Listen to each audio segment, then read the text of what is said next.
suppose you spend the money to get this software application that now works for you in a way that frees up a lot of other people's time. Yeah. The firm's value just went up a little bit. Exactly. Because somebody else will come in and see this and sit and say, wow, these guys got their stuff together.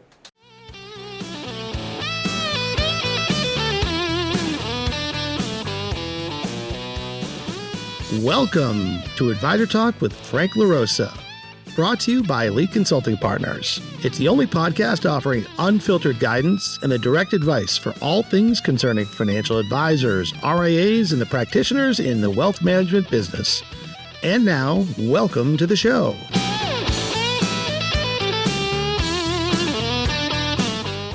Hi, everybody, and welcome to another edition of Advisor Talk with Frank LaRosa. I am not Frank LaRosa. My name is Jim Primiani. I'm the Chief Technology Officer at Elite Consulting Partners.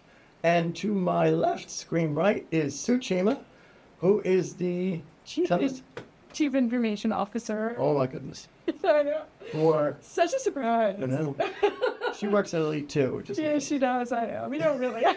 She talks to herself in person. That's weird. So today's topic is, what is today's topic, Sue? Tell us about today's topic. We are doing how to leverage systems and processes to increase your firm's valuation. That's a meaty one. Such a good topic. Meaty. Who does these topics? Bouncy, Sue. Tell us, for the layman out there, what that actually means. Yeah. Please. So I think as there is more private equity involvement and funding, as it has increased in or mergers and acquisitions, as it has increased in the past 5 to 10 years, I think businesses have to step back and kind of or advisors have to step back and take a look at how to, if they have a succession plan, whether it's 5 to 10 years out from today, let's say, like how to get the most for their book of business, and systems and processes, how they, mitigating the risk of key person risk is essentially really beneficial for firms. And that's where systems and processes come in place, because they make a firm scalable and self-reliant, almost autonomous. Gotcha. So you're talking about all the back end technology that makes life seamless for the advisor. Yes. And how that will help them to sell their business if they're selling their business. Correct. If they're not selling the business, Help them grow their business. Yeah. Because growing is good.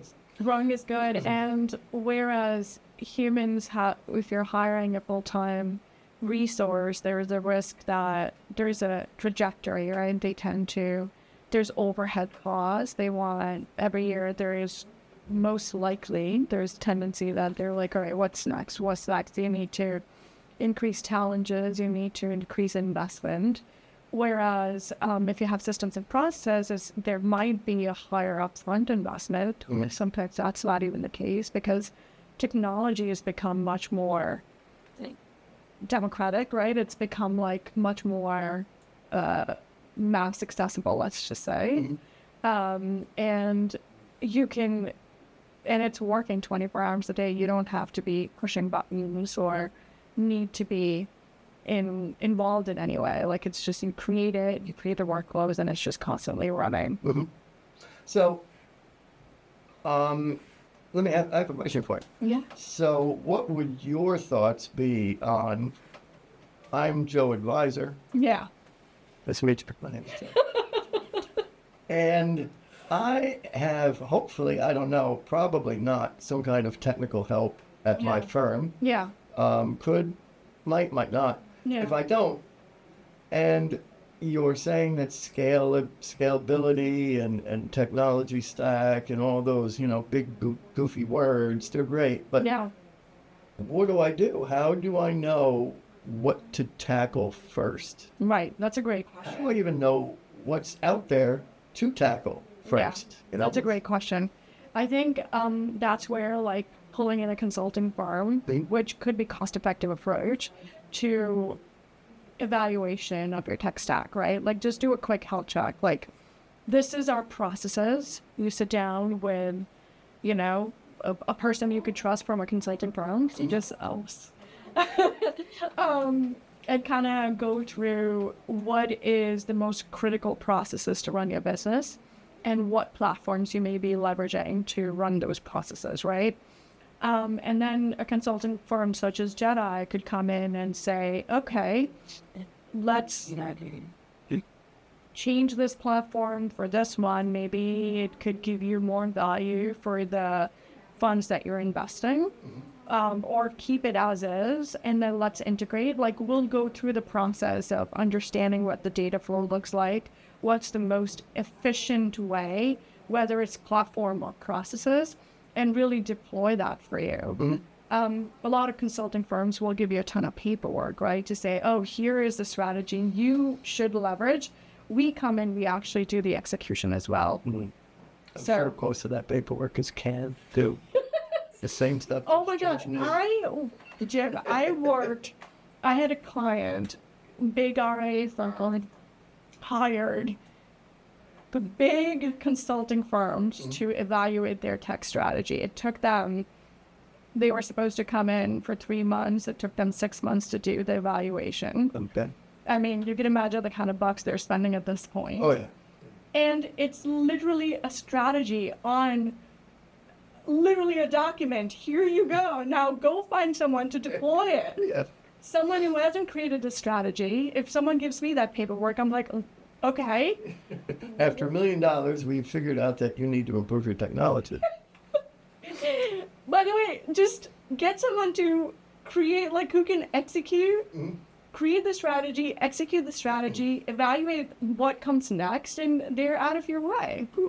You know? So with Jedi, then, you're saying Jedi is not just a CRM kind of, I come in and I'm going to make your CRM sing to you. You can do other stuff. We could do other stuff. Oh, right. You want to get a little detail of maybe what else you're going to... So I think, you know, my entire career, what's fascinated me about firms, right, is because there are oftentimes a consistency or common denominator within financial tech stacks. What happened is, even though they were implemented, or the idea was, oh my God, we're going to improve this process, and this process by leveraging this platform, what has ultimately happened is there are siloed platforms that are existing. Yes. Right? And what was really great 5 to 10 years ago as a platform, right? Like, white glove is so much cheaper, so much better in other platforms.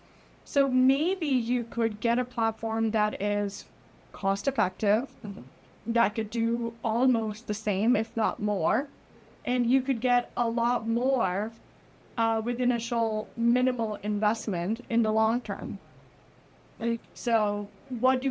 We evaluate, again, what your current processes are, make recommendations, what could be, you know, given your budget, given the processes, given the scope, given your timeline, what a good tech stack could be.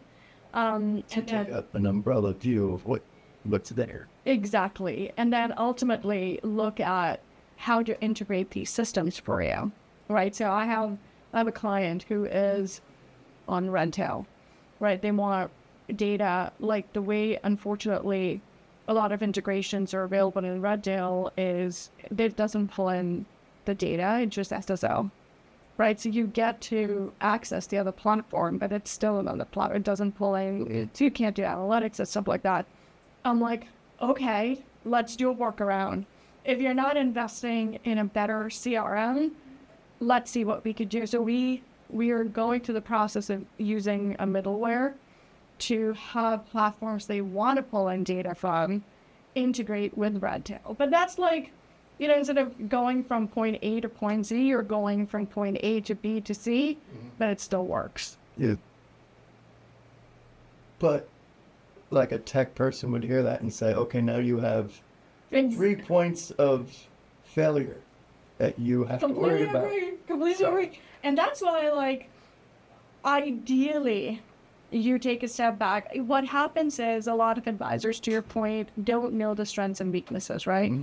So they're making their decision on items they do know, such as, okay, well, it stores all my client information and it's cheap, and I could use it. Yeah. Me too. Whereas they look at Salesforce and they're like, oh, it could do this, it could do this, it could do this. I'm like, all right, too much. I'm just going to go with platforms such as Red right? So maybe get a consulting partner. Maybe, do the upfront cost investment, right? Maybe then you have a better long-term strategy. Like we had a client that recently bought Salesforce without our recommendation, by the way, so credit to his own work. He had Schwab as the custodian. We integrated Schwab for him. So all the client information was pulling in through Schwab, so social security, date of birth, their names, their addresses, and it's up to date because information in the custodian has to be up to date. Then simple example, they're leveraging that to get all the balances, real balances. So no one's uploading it. No one's doing it's as of last night balances. They're aggregating it, meaning the workflows are aggregating it, giving the net worth, and then assigning a tier, which is then assigning the frequency. That's like system working well, right? Like no human intervention needed, at least in that process. Yeah. That's amazing. And that's the way it's supposed to work. That's the way it's supposed to That's the work. way things today are designed to work. Ideally so, right? I mean, and what I find also is there's such disparity. There are certain advisors, they're like, okay, I want the best tech stack. I want to grow like crazy. Tell me what could get me there. And I'm putting every single investment I can towards that, right? And there are some advisors that are like, we're living in Excel. This is where I want to be. And I'm like, okay, that's totally fine. But 3 years down the road, what happens, right? Like, what is your strategy? Are you looking to sell your book of business? Are you looking to grow your book? Oh, well, most likely sell it. Okay, well, are you going to give a firm, here's my book of business, here are all the Excels?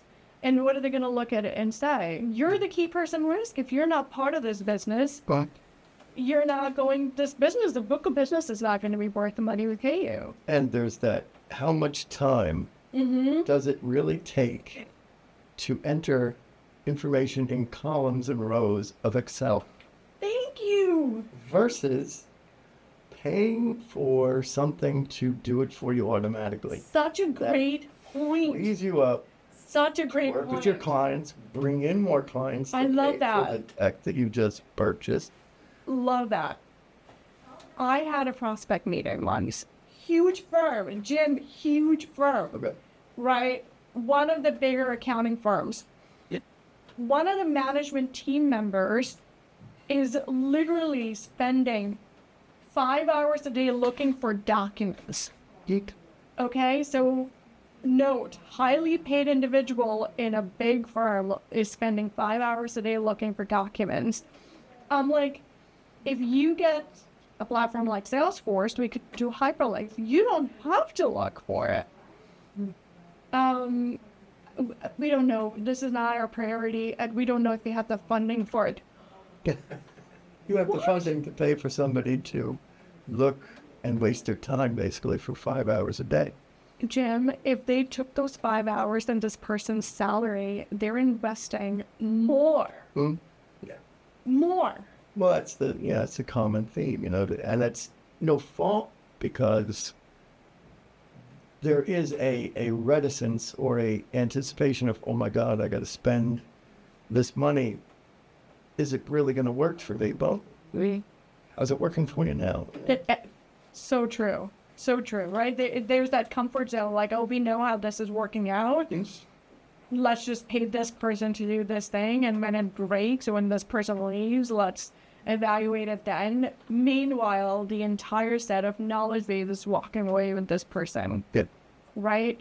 And maybe what they anticipate in this firm, maybe you could have held on to the talent by investing in systems and processes and then having them do things that is challenging and exciting for them, right? Let's come back around to our topic.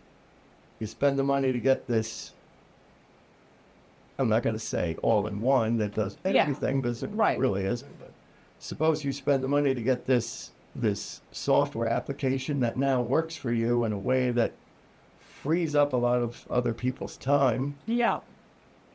The firm's value just went up a little bit. Exactly.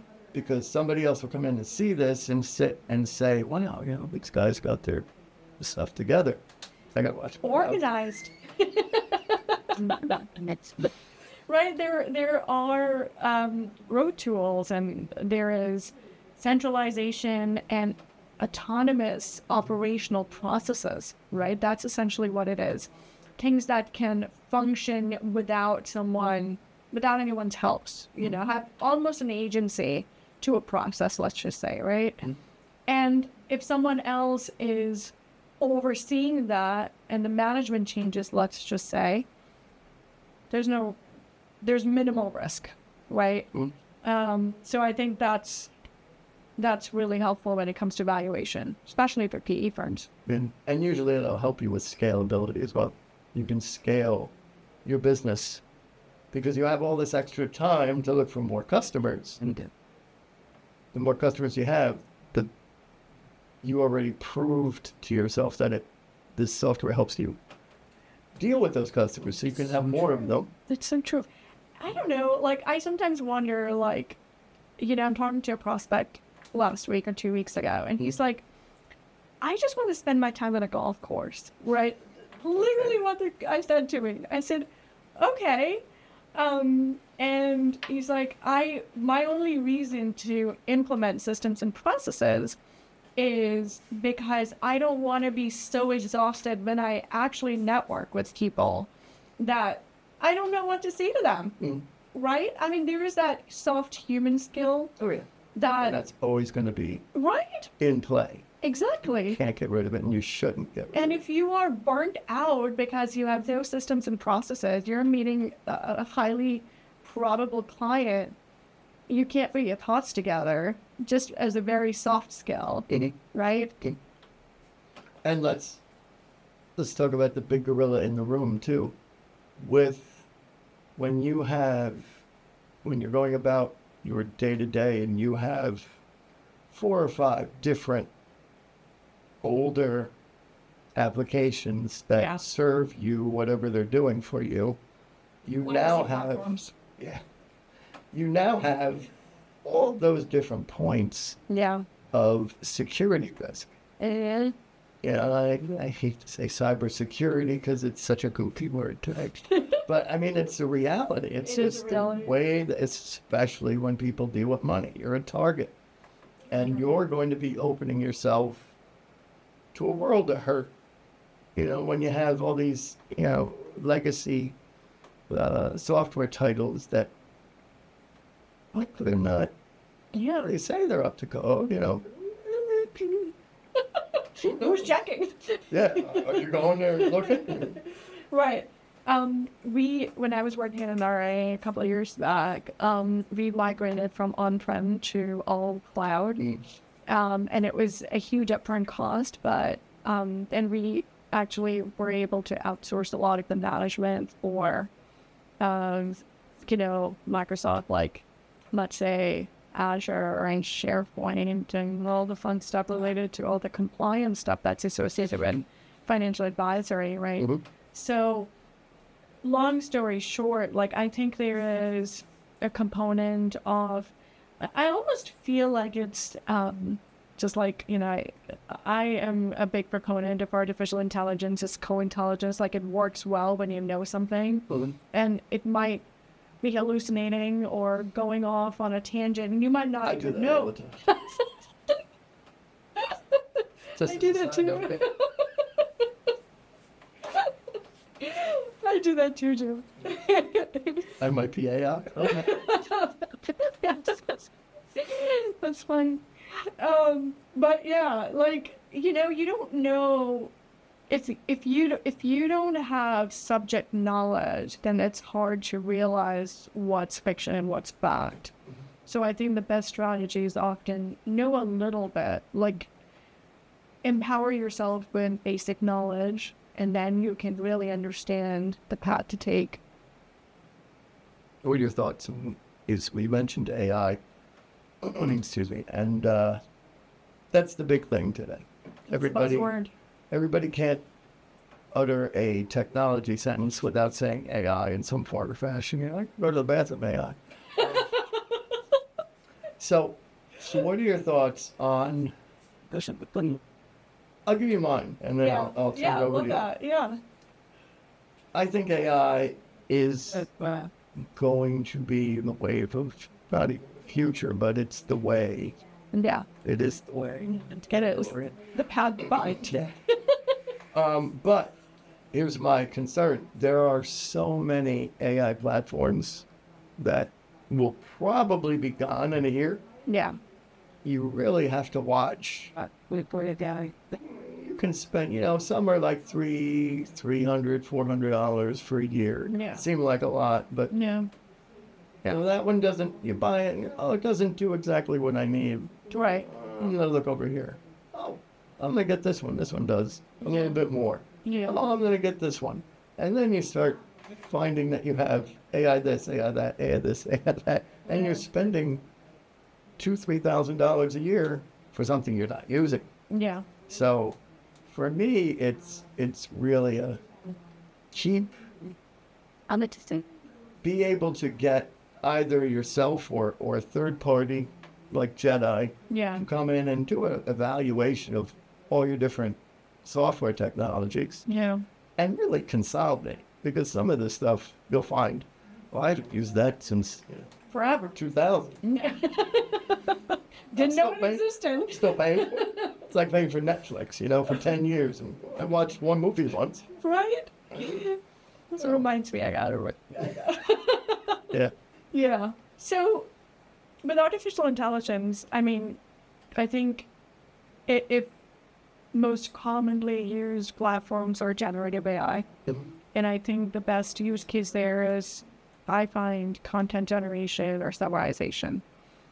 Because it does it fast and it can kind of get a lot of information at your fingertips about a certain topic quickly, right? To me, it's the new Google, right?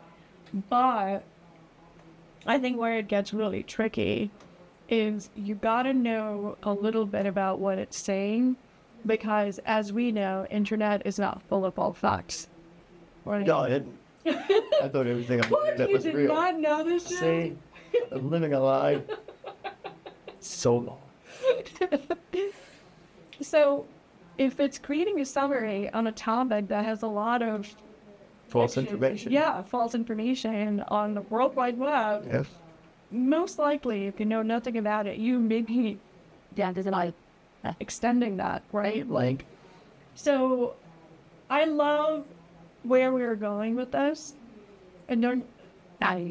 So I love where we're going with this. I think there is a lot of disruption that will happen with the speed of processing power that comes with it. We are living in the age of information, and the faster, the quicker, the more accurate it comes, and the quicker we understand it. We're not there yet, needless to say. Then we go into quantum computing. Right? Then it's like, okay, at some point we will need more power and more information, and there's some cool stuff that comes with quantum computing, right? Like super cool stuff. You get into entanglement and superpositions, and how does it really get into and how does it all get into place? So, long story short, I think we're heading in the right direction. I think there's some really amazing things that are ahead of us when it comes to technology. But maybe we could start leveraging and understanding, because it's going to impact. I've read a lot of scary stuff. Yeah. And a lot of good stuff. Yeah. So you have to temper scary with the good, Yeah. and hope that everything works out. Well, it's scary as in related to like artificial intelligence. Yeah. Means? If have you ever seen, I don't know if you're gonna say movies, but Idiocracy? No. Oh, it's a movie that's set in the future, that kind of the dumbing down of society.